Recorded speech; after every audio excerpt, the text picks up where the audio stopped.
What does it really mean to be wealthy in the United States? And how much money will it take to get there by 2035? Let's break it down. Right now, it's a strong moment to already be wealthy in the US. Asset values have surged, and recent tax policies have kept top tax rates relatively favorable. As a result, wealth at the very top is growing at a staggering pace. As of mid-2025, the top 1% of US households hold nearly $52 trillion in wealth.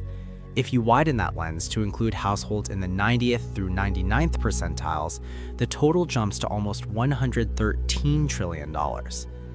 To put that into perspective, just 2 years earlier, that figure was about $96.5 trillion, meaning top-tier household wealth grew roughly 17% in a very short period of time. So what does that mean at an individual household level? Based on the latest census data, a household needs a net worth of about $1.8 million to land in the top 10%. If we apply that same 17% growth trend, that threshold rises to roughly $2.1 million in 2025, just to be considered wealthy by today's standards. Now let's look ahead. While stocks and real estate probably won't grow at the same explosive pace forever, history suggests that wealth at the top tends to double over a decade. If that pattern holds, then by 2035, the bar for being considered wealthy could be around $4.2 million in household net worth. That's the target. Meanwhile, there has been progress at the lower end of the spectrum. Over the past decade, the bottom 50% of households increased their share of total wealth from 1.1% to 2.5%. But here's the catch. That 2.5% equals just over $4 trillion, which means half the country owns roughly 1/13 the wealth of just 1% of households. And pressures are mounting. Higher income households are seeing wage growth around 4% annually, while lower income households are closer to 1.4%.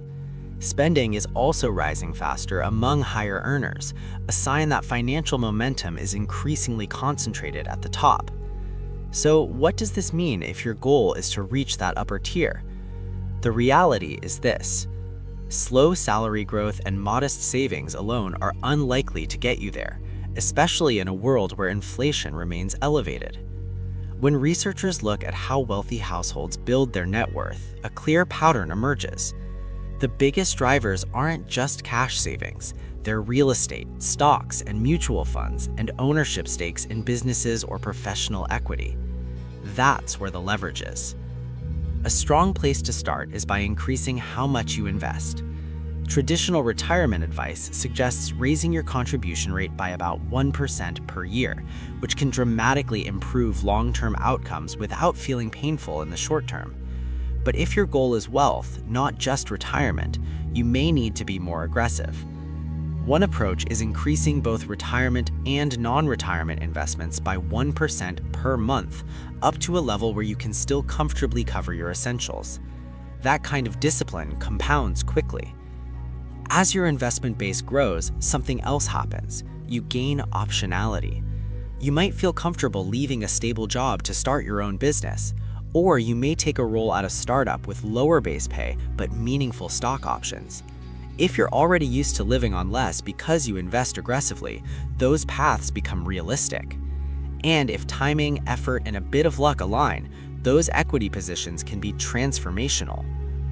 Real estate is another powerful but risk-bearing avenue. Maybe buying solo isn't realistic right now, but pooling resources with friends to buy a fixer-upper could be.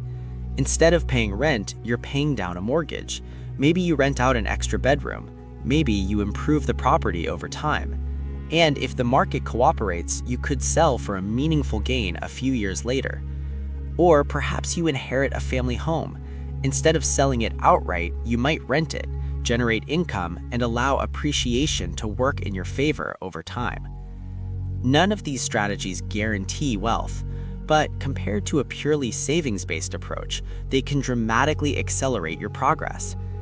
And even if you don't cross the technical threshold of being wealthy, Building assets this way can put you in a far stronger, more flexible, and more comfortable financial position in the years ahead,